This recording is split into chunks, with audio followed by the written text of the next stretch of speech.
Yo soy Selena Altamirano y estamos de regreso en Sonora Noticias AM y vamos a platicar sobre algo que ocurrió ayer, muy importante lo que ocurrió ayer en la Suprema Corte de Justicia de la Nación, y es que un tema que está actualmente a discusión es el tema de la reforma eléctrica que pretende cambiar o ver la idea de cómo se ve la energía y empezar a verla como un derecho, que trataban de darle para atrás a esta ley a través de la Suprema Corte de Justicia, pero de los 11 ministros que hay, tuvimos una votación de 7-4. En este caso se requerían 8 votos para que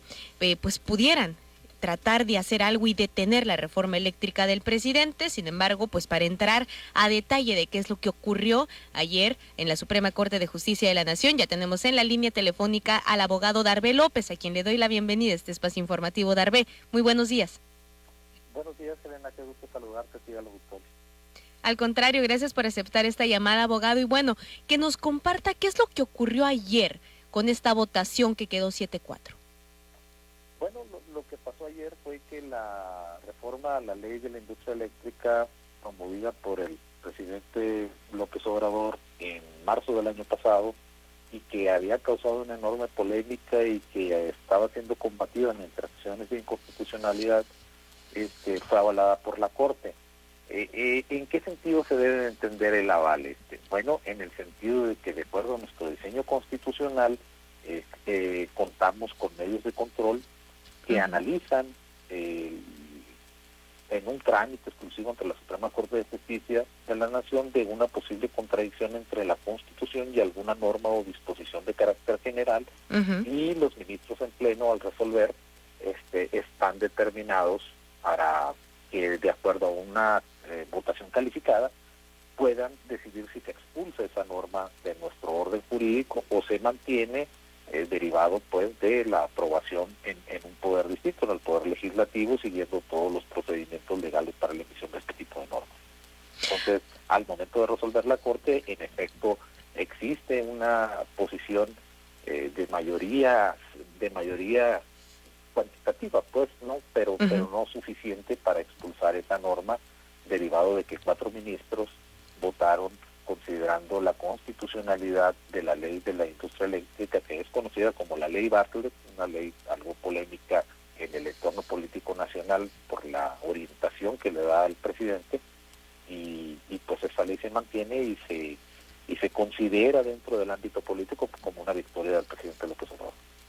Así es. Y en ese sentido, Darvé, qué bueno que lo mencionas, porque es mucha la polémica que ha generado esta reforma, que pudiera ser un revés a la reforma eléctrica que ya pasó en el año 2014, cuando era presidente Enrique Peña Nieto. La reforma energética sería una especie de contrarreforma energética, y en ese sentido yo creo que también es importante que la audiencia tenga conocimiento de que pues se están tocando muchos intereses particulares cuando hablamos de una reforma eléctrica, sobre todo viendo también lo que está sucediendo a nivel internacional, donde otros países pues están viendo un aumento sumamente significativo en el precio de combustibles, electricidad y cualquier pues ahora sí que recurso energético, mucho por los enfrentamientos bélicos, pero también por otra parte está por los intereses privados. Aquí se habla de un tema de soberanía, y en este caso la oposición hablaba de un tema de inconstitucionalidad, lo cual pues con esto que aprobó, por lo que nos comentas, la Suprema Corte, pues ya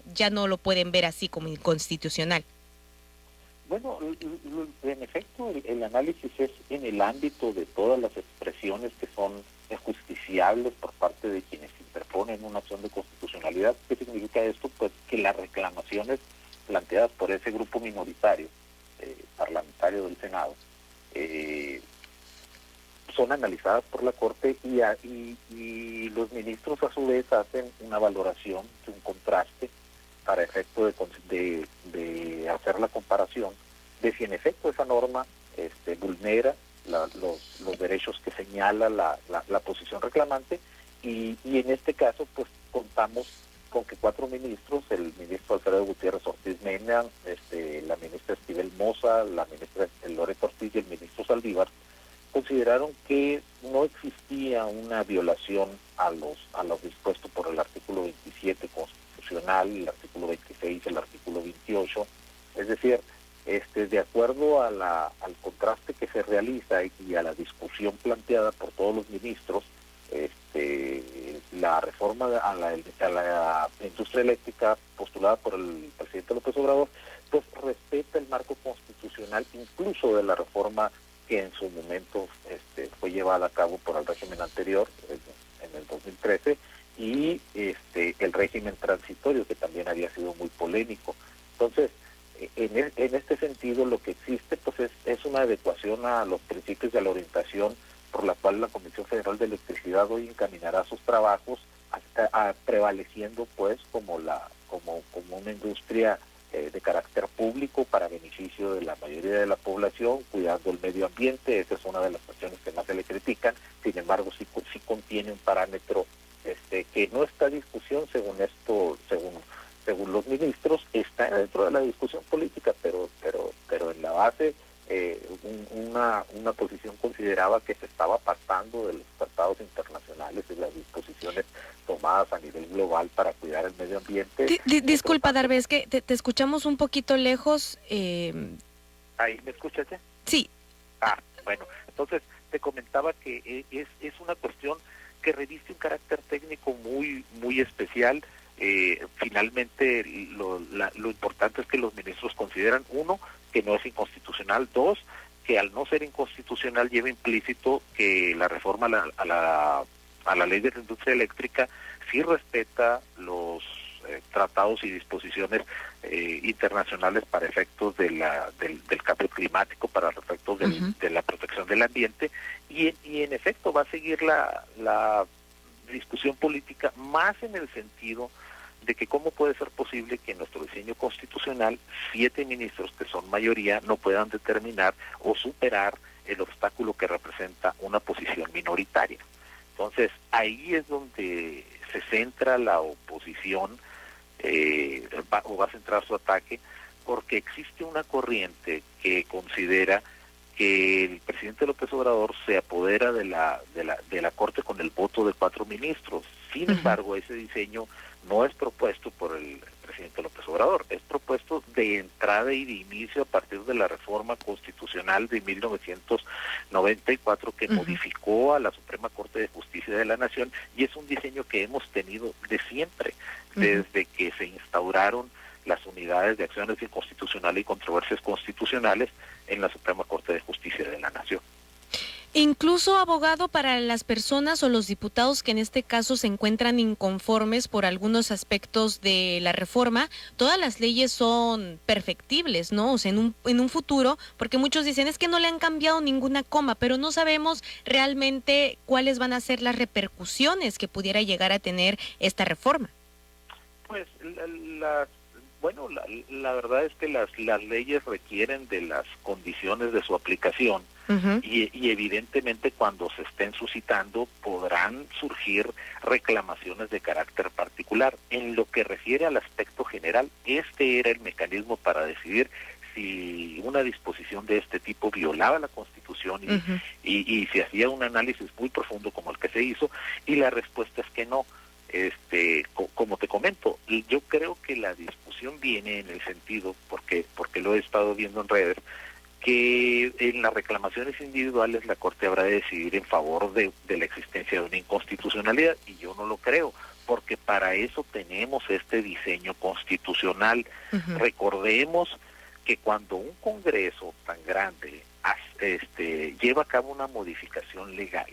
y se hace un contraste en un órgano que es más pequeño, porque pues son ministros, evidentemente no constituyen en número la cantidad de 500 diputados ni de 128 senadores,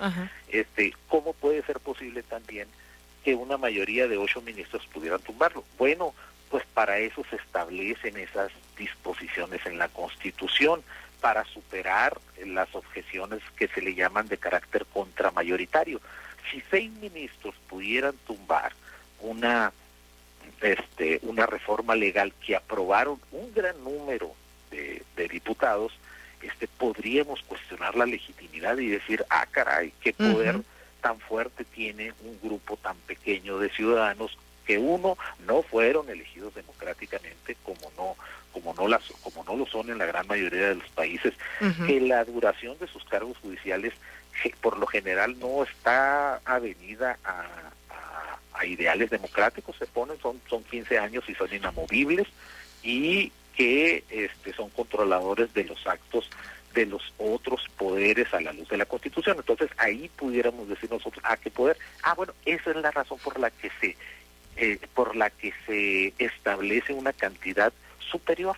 ¿Para qué? Para considerar que ya 8 ministros que voten, dices, bueno, entonces ya sí tenemos una abrumadora mayoría, y no solamente una mayoría simple. Esa es superar la objeción contramayoritaria que se le hace a la Corte, y con eso se salva el canon democrático por la cual se constituye nuestro Tribunal Constitucional. Ahí sí tiene validez. Bueno, en este caso no lo supera. Son 7 ministros solamente, 4 dicen que no, lo que significa que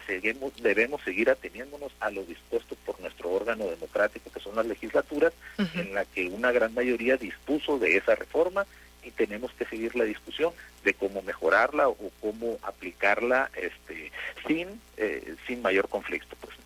Claro, y qué importante cuestionarnos los mecanismos con los que contamos, sobre todo ahorita también que se está hablando del tema de el mismo órgano, el mismo árbitro que es el Instituto Nacional Electoral, el cómo está compuesto y cómo son electos también los consejeros. También sería un poco para el análisis, en este caso de la Suprema Corte de Justicia de la Nación. Darvé López, abogado, muchísimas gracias por hablarnos y explicarnos qué es lo que ocurrió con la votación de ayer de la Suprema Corte de Justicia de la Nación, y también qué es lo que pudo haber pasado. Un gusto, Selena, siempre acompañarlo en tu programa.